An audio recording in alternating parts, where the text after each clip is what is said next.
Hello students, welcome to my channel. आज हम करेंगे क्लास साइंस का chapter 1 the wonderful words of science. ये न्यू एनसीईआरटी बुक से है। यहाँ से पहला चैप्टर हमने वीडियो फर्स्ट में किया है। अभी हम इस चैप्टर का सेकंड पार्ट स्टार्ट कर रहे हैं। पार्ट फर्स्ट के लिए आप प्रीवियस वीडियो देख सकते हैं। We will have an almost unending list of questions about everything on earth as we further explore this book. हमारे पास एंडलेस क्वेश्चंस होते हैं। पूरे अगर हम अर्थ पर देखें तो कितने ही क्वेश्चन होते हैं, उनको हम काउंट नहीं कर सकते। अनएंडिंग क्वेश्चन होते हैं, जिनका इतने क्वेश्चंस होते हैं जिनका कभी अंत नहीं है। और वो ही इस तरह की एग्जाम्पल्स क्वेश्चन हम इस बुक में फाइंड करेंगे। But why limit our questions to the earth alone. तो क्या लेकिन हमें अर्थ के ही क्वेश्चन हमारे सामने आते हैं? नहीं। We can ask questions on things beyond the sun, the moon and the millions of star that shine in the sky. कभी ना कभी आपके मन में क्वेश्चंस आए होंगे सन के बारे में कि सन की जो सनशाइन है वो इतनी तेज क्यों होती है, मून के बारे में कि मून अपनी फेजेस कैसे चेंज करता रहता है, and the millions of stars, और जो मिलियंस ऑफ स्टार्स हैं वो स्काई में कैसे शाइन करते हैं। ये क्वेश्चन कभी ना कभी आपके मन में आए होंगे। Whether you are learning about the structure of a leaf, discovering how things move, और separating the skin of a peanut seed. कभी ना कभी आपके मन में एक क्वेश्चन आए होंगे कि जो लीफ है वो किसी प्लांट की बड़ी होती है, किसी प्लांट की छोटी होती है, तो ऐसा क्यों होता है। और थिंग्स मूव कैसे करती हैं कि एक चीज़ कहीं पर हमने रखी, उसको सरका कर उधर ले गए, या मून क्या है नाइट में ही क्यों निकलता है, हमें डे टाइम में मून क्यों नहीं दिखाई देता है। एक जो पीनट प्लांट है पीनट का, उस पे सीड कैसे आ जाता है। तो इतने सारे क्वेश्चंस आपके मन में ज़रूर आते होंगे। We hope each chapter of this book will ignite your spirit of inquiry. हम आशा करते हैं कि इस बुक का एक भी चैप्टर, जो भी हैं सारे चैप्टर, वो आपकी जो स्पिरिट ऑफ इंक्वायरी, जो भी आपको खोज की जो आपकी एक चाह है, उसको और बढ़ा देगा। And hopeful you will have loads of question in your mind, और आपके माइंड में बहुत सारे क्वेश्चन होंगे। Even though you may not realise it, you have already been finding answers to many of your questions. आपको पता भी नहीं होगा कि आपके मन में इतने सारे क्वेश्चंस जो उठते हैं, कुछ के आंसर तो आपको मिल जाते हैं। Suppose your pen stop writing, लिखते लिखते आपका पेन रुक गया है और लिख नहीं रहा है। व्हाट वुड यू डू, तो आप क्या करेंगे। You would ask yourself the question, आप अपने आप से क्वेश्चन पूछेंगे। Why did my pen stop, मेरा पेन क्यों रुक गया है। You might guess that the ink finish, आप सबसे पहले आपके मन में यही क्वेश्चन आएगा कि मेरा पेन क्यों रुक गया है। फिर आप सोचेंगे हो सकता है कि इसकी इंक फिनिश हो गई हो। You would then test this guess by opening the pen and checking the ink refill. फिर आप क्या करेंगे, उसके लिए पेन को ओपन करेंगे और उसकी जो रिफिल है उसको चेक करेंगे कि कहीं पर इंक इसकी ख़त्म तो नहीं हो गई है। If it is empty you would know that your guess was correct. अगर आपको इंक एम्प्टी मिलती है तो आप सोचेंगे कि जो आपने गैस किया था वो बिल्कुल करेक्ट था। But suppose you find that the ink was not finish, अगर लेकिन आपने देखा कि इंक तो फिनिश ही नहीं हुई है। Now what would you do, फिर आप क्या करेंगे। You would make another guess, तो फिर आप कुछ दूसरा क्वेश्चन सोचेंगे। Perhaps the ink might have dried up, शायद इसकी जो इंक है वो सूख गई है। To test if this guess is correct or not you will try something else. अगर ये उसकी इंक भी नहीं सूखी होगी तो फिर आप दोबारा सोचेंगे कि इंक भी नहीं सूखी है और ख़त्म भी नहीं हुआ है तो क्या हो सकता है, फिर उसके बाद आप उसमें कुछ और सोचेंगे कि इसमें क्या हो सकता है। This is exactly how science works. इसी तरह साइंस वर्क करती है। The way you try to find out why your pen stop writing is an example of the scientific method. तो ये एक साइंस का ही मेथड है। जब आपकी इंक पेन चलना बंद हो जाता है और आप ये सोचते हैं कि मेरा पेन क्यों नहीं चल रहा है, तो ये हमारा एक साइंटिफिक मेथड होता है और हमें पता भी नहीं होता है कि हम साइंटिस्ट की तरह वर्क कर रहे हैं। तो इस तरह साइंस वर्क करती है। अब हम करते हैं activity 1। Let us think and write about a similar problem that you try to solve. अब आपको एक इसी तरह की प्रॉब्लम लिखनी है जिसको आपने सोल्व करने की कोशिश की है। What steps did you take, और आपने उसके लिए कौन कौन से स्टेप्स लिए थे। तो आप इसमें कोई भी प्रॉब्लम लिख सकते हैं जो आपने फेस की हो और उसके स्टेप्स लिख सकते हैं कि आपने पहले क्या सोचा, फिर उसके लिए क्या कंक्लूजन निकाला, तो लिख सकते हैं। उसके लिए मैं आपको एक एग्जांपल बता देती हूँ। जैसे कि दीवार घड़ी लगी हुई है, उसको आपने देखा कि वो टाइम सही नहीं दे रही है, रुक गई है। तो सबसे पहले आपके मन में क्या क्वेश्चन आएगा कि कहीं कि इसकी बैटरी तो ख़त्म नहीं हो गई है। फिर आप उसको उतार के देखेंगे और बैटरी चेक करेंगे और फिर उसमें आप नई बैटरी डालेंगे तो वो चल पड़ेगी। इस तरह आप कोई अदर एग्जाम्पल भी लिख सकते हैं। Science is not just about memorising facts and figure or doing experiment. साइंस क्या है, ये फैक्ट्स को याद करने के लिए नहीं है, वो एक्सपेरिमेंट करने के लिए भी है। ये नहीं है कि आपने फैक्ट्स लिखे हैं और उसको मेमोराइज कर लिया, नहीं। साइंस करके देखने का, एक्सपेरिमेंट करने का प्रोसेस है। It is about following a step by step process that help us find answer to our questions. इसमें हम स्टेप बाय स्टेप कोई भी प्रोसेस करते हैं तभी हमें आंसर पता चलता है। जैसे आपने क्या करा, सबसे पहले आपको घड़ी को देखते ही तो पता नहीं चल गया कि ये क्यों बंद हो गई है। आपने पहले सोचा कि क्या हो सकता है, क्या उसकी सेल रुक गई है या सेल उसकी सही से नहीं लगी है। अगर उसमें सही से नहीं लगी होगी, लूज होगी, तो भी घड़ी चलते चलते रुक जाएगी। So what are the steps that we can follow. तो वो कौन कौन से स्टेप्स होते हैं जो हमें फॉलो करने चाहिए।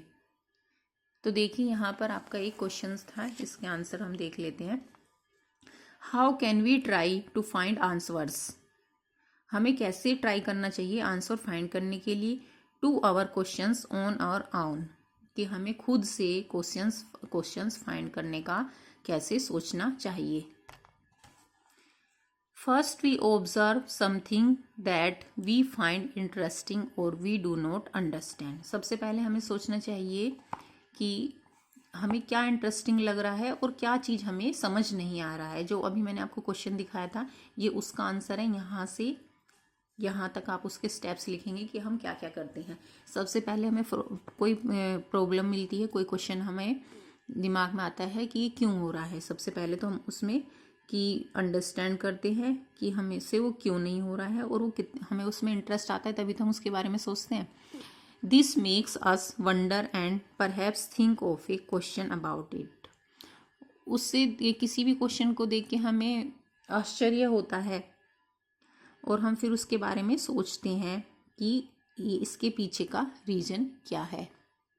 अब जैसे हमने किसी प्लांट को देखा, हमने देखा कि प्लांट का कलर ग्रीन ही क्यों होता है, ये हमारे मन में क्वेश्चन आया। फिर हम उसका आंसर फाइंड करने के लिए क्वेश्चंस को या तो किसी से पूछेंगे या बुक से पढ़ेंगे। Then we guess a possible answer to that question. फिर हमने उसका एक पॉसिबल आंसर सोचेंगे कि इसमें ग्रीन कलर क्यों आता है, येलो कलर की लीव्स क्यों नहीं होती हैं। तो ये हमने सोचना शुरू करा।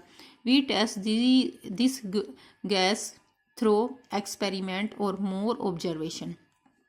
फिर हम क्या करेंगे, या तो हम उसके लिए एक्सपेरिमेंट करेंगे या ऑब्जर्वेशन करेंगे कि ये क्यों हुआ, कैसे हुआ। बुक स्टडी करेंगे या अपने टीचर से पूछेंगे या किसी और से पूछेंगे। We then try to analyze the result to see if it actually answer our question.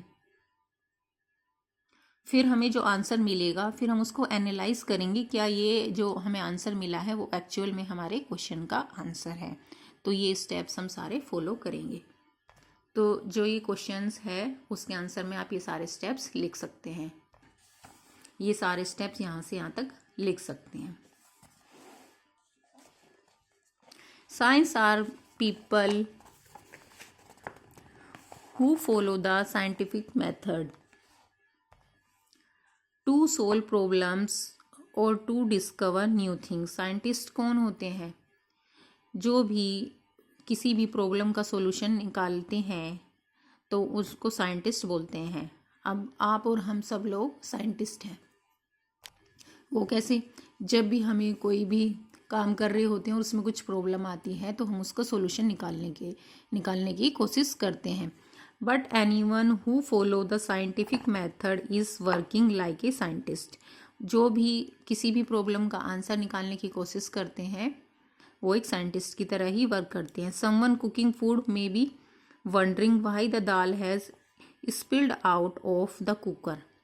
कोई खाना बना रहा है तो क्या सोचेगा कि अगर कुकर है, कुकर से दाल बाहर आ रही है तो वो क्यों आई, वो भी उसको सोच रहा है, फिर उसका आंसर फाइंड करने की कोशिश करेगा। The dal has spilled out of the cooker was there too much water. वो सोचेगा कि दाल बाहर क्यों आ गई है। देखिए जो यहाँ से दाल बाहर आई है क्यों आ गई है, सोचेगा क्या इसमें कुछ पानी की मात्रा ज़्यादा हो गई थी। तो पहले सोचेगा। तो ये भी हमारा एक साइंटिफिक वर्क है। Think of A bicycle repair person. अब एक जो बाइसिकल रिपेयर करता है उस पर्सन के बारे में सोचिए। Try to find out why tyres is flat. तो ट्राई करता है कि और फाइंड करने की कोशिश करता है कि टायर कहाँ से फ्लैट है। From where did the air leak out. और उसमें से जो एयर है कहाँ से निकल रही है। और an electrician trying to find why ये light bulb is not working. और जो एक इलेक्ट्रीशियन है वो ये फाइंड करने की कोशिश करता है कि जो इलेक्ट्रिक बल्ब है वो क्यों नहीं ग्लो कर रहा है। Is there some problem with the bulb or the switch. वो सोचेगा कि ये प्रॉब्लम जो है स्विच में है या बल्ब में ही कोई प्रॉब्लम है। When we try to ask questions and find out answers in a way we are all scientist. जब भी हम किसी क्वेश्चंस के बारे में सोचते हैं और उसका आंसर निकालने की कोशिश करते हैं तो हम साइंटिस्ट की तरह व्यवहार करते हैं और हम लोग ही साइंटिस्ट होते हैं। अब यहाँ पर एक एक्टिविटी है वो कर लेते हैं हम। Activity 2, let us think and write. चलो सोचते हैं और लिखते हैं। Describe a daily life situation where you feel someone was following a scientific method. अब आपको एक डेली लाइफ सिचुएशन लेनी है और आपको देखना है कि उसमें हम साइंटिफिक मेथड कैसे यूज़ कर रहे हैं। तो आप एक डेली लाइफ प्रॉब्लम ले लीजिए, आप कोई भी ले सकते हैं। मैं आपको बताती हूँ स्टार्स के बारे में। अब आप नाइट में जब अपनी छत पे जाते हैं तो आकाश की तरफ देखते हैं कि स्टार्स दिखाई दे रहे हैं। लेकिन कभी ना कभी आपके मन में ये भी क्वेश्चन आया होगा कि नाइट में तो दिखाई देते हैं स्टार्स और डे टाइम में क्यों नहीं दिखाई देते। तो आपने फिर सोचा होगा, कुछ ना कुछ उसका आइडिया लगाया होगा कि जो सनलाइट है वो सनलाइट बहुत तेज़ होती है, उसमें स्टार्स नहीं दिखाई देते। स्टार्स की जो लाइट है वो कम रह जाती है और सन ज़्यादा ग्लो करता है, इसलिए हमें डे टाइम में स्टार्स नहीं दिखाई देते। और रात में अंधेरा होता है इसलिए हमें स्टार्स दिखाई देते हैं। इस तरह आप कोई और सिचुएशन भी लिख सकते हैं जो आपने फील की हो। Do you now realise that there are several daily life situation where we knowing or unknowingly apply the scientific method. अब आपने देखा होगा कि डेली लाइफ में बहुत सारी ऐसी प्रॉब्लम्स आती हैं जिनके बारे में हम सोचते हैं और सॉल्यूशन निकालते हैं और आपको ये पता भी नहीं है कि आप साइंटिफिक तरीके से उस प्रॉब्लम का सॉल्यूशन निकाल रहे हैं। You are scientist. Though we all apply the scientific method to some extent, learning science will develop our capabilities for finding solution. तो आपने क्या देखा, जो भी साइंटिफिक मेथड है उसमें हम कुछ ना कुछ प्रॉब्लम देखते हैं और फिर उसका हम सॉल्यूशन निकालने की कोशिश करते हैं. उससे क्या होता है, हमारी मोर एंड मोर कैपेबिलिटीज़, हमारी कार्य करने की क्षमता, सोचने की क्षमता बढ़ती है. For finding solution to bigger problem and solving more mysterious of the universe. और इससे हमें बड़ी से बड़ी प्रॉब्लम को सोल्व करने और मिस्टीरियस रहस्यमय, जो ये रहस्यमय दुनिया है उसके बारे में और जानने का मौका मिलता है कि ये क्यों हुआ, कैसे हुआ, ऐसे होता तो क्या होता. And to be able to learn science well, the first and foremost thing is to be curious and observe your surrounding keenly. देखिए, साइंस को जानने के लिए और ज़्यादा जानने के लिए हमारे अंदर बहुत ज़्यादा क्यूरियसिटी होनी चाहिए, चाह होनी चाहिए. किसी कार्य को आप तभी कर सकते हैं जब आपको उसको करने की चाह बहुत ज़्यादा हो. अगर आप उसको करना ही नहीं चाहेंगे तो वो कैसे हो पाएगा.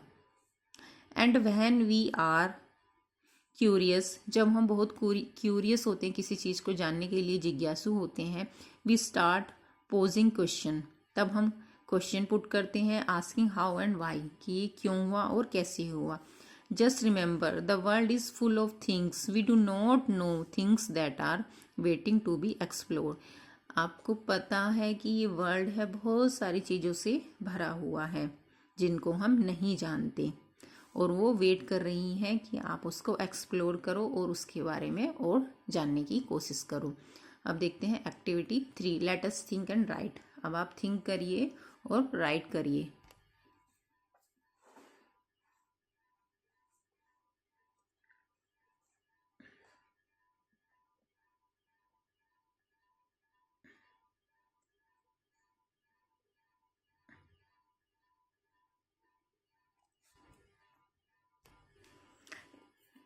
If you have to ask why about something, what would you ask about? आपको किसी भी क्वेश्चंस के बारे में कुछ भी आपके दिमाग में आए तो आपको सोचना चाहिए कि ये क्यों हुआ है, इसके बारे में मुझे जानना है.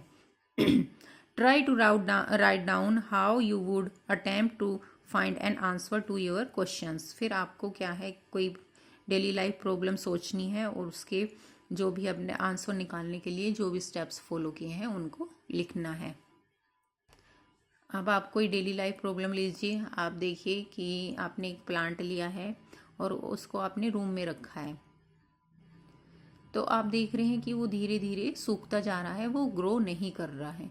तो आपको दिमाग में सबसे पहले बात आएगी कि ये प्लांट क्यों ग्रो नहीं कर रहा है, क्यों सूख रहा है. तो फिर आप सोचोगे कि इसमें मुझे पानी डालना चाहिए, तो सबसे पहले उसमें आप पानी डाल के देखेंगे. फिर 3-4 डेज आप ऑब्जर्व करेंगे कि ये तो अभी भी सूख रहा है. फिर आप सोचेंगे अब तो मैं पानी भी डाल रहा हूँ, अब क्यों सूख रहा है ये. तो फिर आप सोचोगे कि प्लांट को ग्रो होने के लिए क्या क्या चाहिए, सनलाइट, वाटर एंड सोइल.